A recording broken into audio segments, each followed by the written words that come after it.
যে পিতামাতা আপনাকে ছোটকাল থেকে মানুষ করলো, বড় করলো, সেই পিতামাতাকে সামান্য দুইটা দানা পর্যন্ত, দুইটা দানা ভাতের দানা, দুই ঘাস খাওয়ানো, এটাই তার অভাব হয়ে যায়।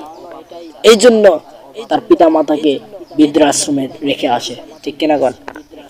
এই বেটা, সামান্য দুইটা ঘাস ভাত খিলালে আপনার কি এরকম কমে যাবে? হ্যাঁ, ছোটবেলায় থেকে যখন লালন পালন করলো, এমতা অবস্থায় তুমি যখন যেটা চাও, খেলনা চাও, এটা চাও, সেটাই দিচ্ছে। তুমি খেলনা চাচ্ছ, খেলনা এনে দিচ্ছে। তুমি এটা খেতে যাচ্ছ, ওইটাই নিয়ে আসতেছে। তুমি শীতের সময় ব্যাডমিন্টন খেলতে চাইতেছ, সেটাই এনে দিচ্ছে। তুমি ফল খেতে চাচ্ছ, ফলের সময় ফলে এনে দিচ্ছে। ওই পিতা মাতা যখন তোমাকে প্রতিষ্ঠিত করার পরে ইঞ্জিনিয়ার যখন বানালো, তখন তুমি তোমার বউয়ের কথা শুনে তুমি বাবা মাকে লাথি মেরে দিলা, ভাত দিলা না। আহারে বেচারা, সারা জীবন তোরে বড় করলো, লালন পালন করলো, সেই পিতা মাতাকে তুই মারধর করতেছিস। এই বেটা শুনে রাখ, ছোটবেলায় তো তোর বাপ বলতে পারতো যে এই খেলনা নিয়ে দিব না, ওই খেলনা নিয়ে দিব না, ঠিক কিনা কোন? এটাও তো বলে নাই। তুই যেটা চাইছস ওইটাই এনে দিয়েছে। আর তুই আজকে সেই পিতা মাতাকে সামান্য একটা গাছ ভাত দেওয়াতে অভাব হয়ে গেল। ওই গাছ খাবে, বৃদ্ধ তো হয়ে যাচ্ছে।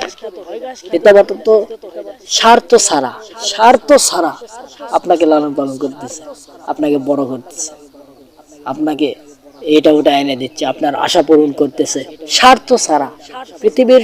দেখবেন পৃথিবীতে সবাই স্বার্থপর, কিন্তু মা বাপ তো স্বার্থপর নয়।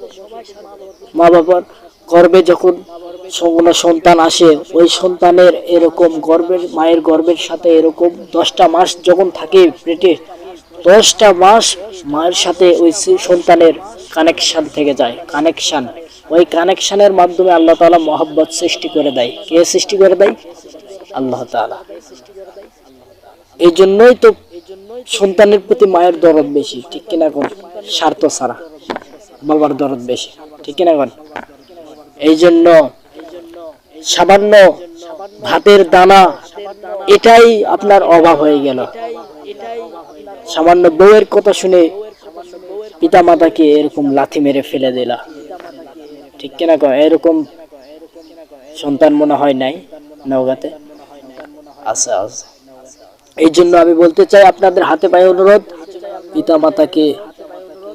পিতা মাতার সাথে ভালো আচরণ করো, পিতা মাতাকে এরকম দেখাশোনা করো, খেদমত করো।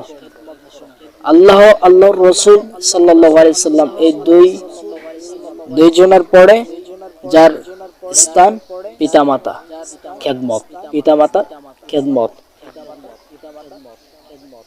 পিতামাতাকে যদি কেউ কোনো বান্দা যদি পিতামাতাকে লাথি মেরে ফেলে দিয়ে আঘাত, পায়ের নিচে সন্তানের জান্নাত, মায়ের পায়ের নিচে কেন বলা হয়?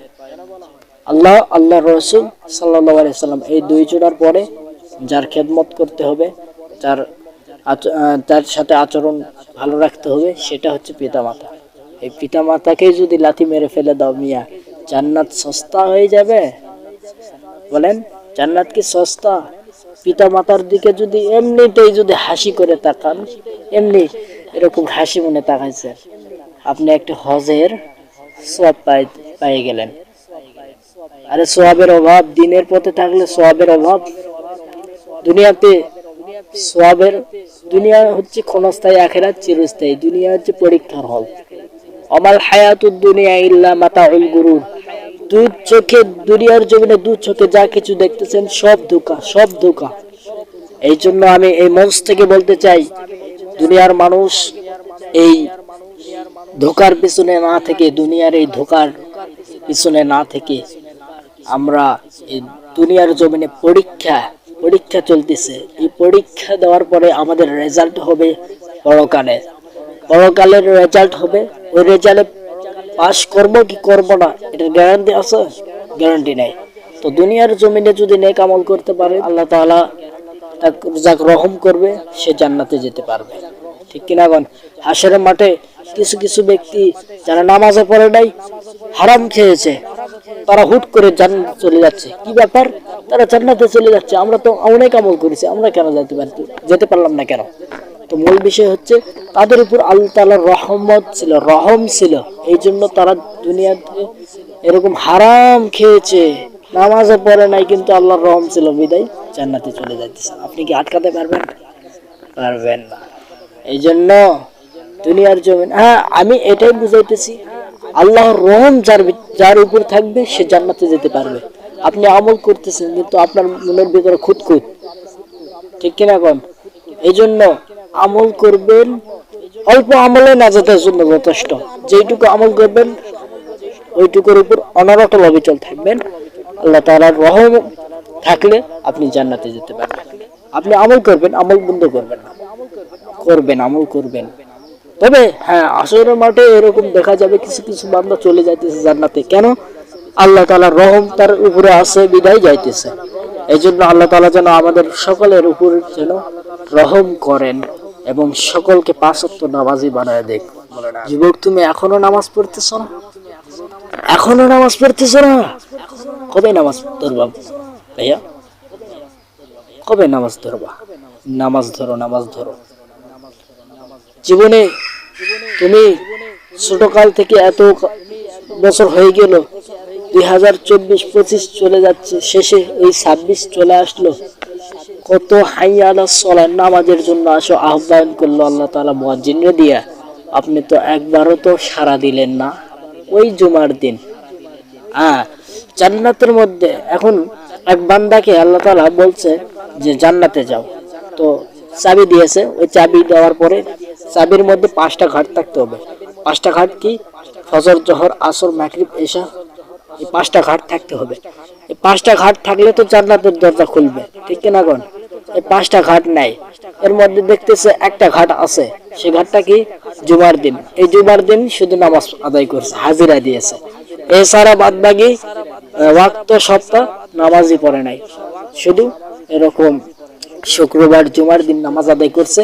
ওই একটা ঘাট আছে, ওই একটি যখন ঘাট মানে তালাতে ঢুকাতে রাখছে, এবার তো অবস্থায় যখন ঘুরাচ্ছে, ঘুরতেছে না, মানে হয়তো ঘুরতেছে কিন্তু খুলতেছে না। কি ব্যাপার? খুলতেছে না কেন? আল্লাহ তাআলা তাকে বলতেছে, এই বেটা তুমি দেখো, দেখে এই যে 5টা ঘাট থাকতে হবে, 5টা ঘাটের মধ্যে একটা ঘাট আছে, আর নাই কেন? তো বলতেছে নাই নাই নাই নাই। তখনই বলতেছে, বান্দা তুই 5 ওয়াক্ত নামাজ পড়িসনি, শুধু জুমার দিন আসছিস। 5 ওয়াক্ত যদি নামাজ পড়তিস, পরিপূর্ণ ঘাট থাকতো, পরিপূর্ণ ভাবে তুই চাবি ঢুকাইয়া সোরানি ঢুকাইয়া চাবি খুলতে পারতিস, ঠিক কিনা কোন? এই চাবি খোলার জন্য 5 ওয়াক্ত নামাজ আদায় করার দরকার আছে না নাই? আল্লাহ তাআলা যেন আমাদের প্রত্যেক যুবক ভাইদেরকে 5 ওয়াক্ত নামাজ জামাতের সাথে আদায় করার তৌফিক দান করেন, বলেন আমিন।